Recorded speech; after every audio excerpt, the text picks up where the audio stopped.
ఇప్పుడు ఏదైతే Khammam issue yes దగ్గర దగ్గర 1000 కుటుంబాలు అక్కడ ఎలాంటి నోటీస్ ఇవ్వకుండా ఇళ్లను కూల్చివేసి రోడ్ల మీద పడేశారు. అలాగే ఫుడ్ లేని పరిస్థితి ఎలా చూస్తుంది? దీని వెనక తుమ్మల నాగేశ్వరరావు ఉన్నాడని తుమ్మల నాగేశ్వరరావు ఒకటి గుర్తుపెట్టుకోండి. ఖమ్మం ల్యాండ్ అనేది, ఖమ్మం భూమి అనేది వాస్తవానికి ఖమ్మంలో ఆ భూదాం భూమి, అది గతంలో ఒక భూస్వామి భూదాం భూమి ప్రభుత్వానికి ఇచ్చాడు.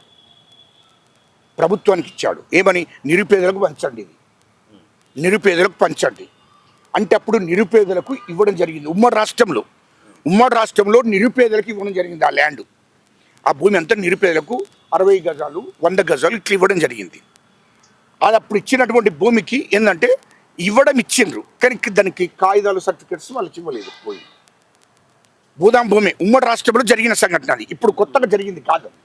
ఒక భూస్వామి ఆ భూదాం ట్రస్ట్ కింద వాళ్ళకి ఇచ్చాడు. వాళ్ళకి ఇస్తే ఇది నిరుపేదలకు ఇవ్వండి, భూమి లేనటువంటి వాళ్ళకు, గుడిసెలు లేనటువంటి వాళ్ళకి ఇచ్చేయండి అంటే ఆ నిరుపేదలకు ఇచ్చినట్టు భూమి 2014లో కేసీఆర్ ముఖ్యమంత్రి అయినాక, కేటీఆర్ మంత్రి అయినాక, పువ్వాల అజయ్ కుమార్ అని మంత్రి అయిన తర్వాత ఆయన అనుచర వర్గం, అక్కడ ఇబ్బందుల అనుచర వర్గం అందరూ కూడా 2015-16లో వాళ్ళ దగ్గరికి వెళ్ళి మీకు కాగితాలు ఉన్నాయా, ఆ నిరుపేదలందరినీ, ఆ భూములు 60 గజాలలో 100 గజాలు వేసుకున్నటువంటి గుడిసెలు వేసుకున్నటువంటి వాళ్ళందరినీ మీకు కాగితాలు ఉన్నాయా, మీకు సర్టిఫికెట్లు ఉన్నాయా అని అడిగి, లేవు కాబట్టి మా గవర్నమెంట్ చెయ్యదు అని పువ్వాడి అజయ్ కుమార్ మంత్రి, ఆనాడు మంత్రి 2015-16లో ఆనాడు మంత్రిగా ఉన్నప్పుడు, తర్వాత ఎమ్మెల్యేలు అనుచర వర్గం టీఆర్ఎస్ వాళ్ళకు సంబంధించిన వాళ్ళు, మీరు ఆ భూములు మాకు ఇచ్చేయండి అని 1,00,000కు 2,00,000కు 3,00,000కు వాళ్ళకు డబ్బులు ఇచ్చి ఆ భూములన్నీ కాజేశారు.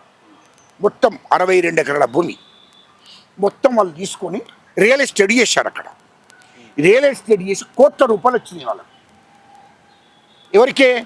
ఆ టీఆర్ఎస్ పువ్వాడి అజయ్ కుమార్ అనుచర వర్గానికి, ఆ ఎమ్మెల్యేల అనుచరులకు ఆ విధంగా వాళ్ళు కుమ్ముక్కై మొత్తం ఆ భూములన్నీ అమ్మేశారు. మళ్ళీ రియల్ ఎస్టేట్ చేస్తే వాళ్ళకి కోట్ల రూపాయలు వచ్చినాయి. వాళ్ళకు దాదాపు ఇది 250 కోట్ల విలువైన భూమి అప్పుడు 100 కోట్ల దాకా వచ్చింది వాళ్ళకి. అది ఆ భూమి ఎవరో వాళ్ళకి ఇచ్చిన తర్వాత అప్పుడు వాళ్ళ రాజ్యం కేసీఆర్ ముఖ్యమంత్రి, కేటీఆర్ మంత్రి, వాళ్ళ దృష్టికి వచ్చినా కూడా వాళ్ళు పట్టించుకోలేదు. అందరూ రియల్ ఎస్టేట్ కదా, ఆ భూములన్నీ 1,00,000, 2,00,000, 3,00,000 పేదోళ్ళందరికీ ఇచ్చేసారు. వాళ్ళు టీఆర్ఎస్ వాళ్ళు కదా, అధికార పార్టీ భయపడ్డారు. ఆ పువ్వాడే అజయ్ కుమార్ మంత్రి, ఎమ్మెల్యేలు నుండి వాళ్ళ అనుచర వర్గం అంతా చేసింది. ఆ తర్వాత ఏమైంది? మా గవర్నమెంట్ వచ్చింది, వెంటనే విచారణ జరగాలని చేసింది.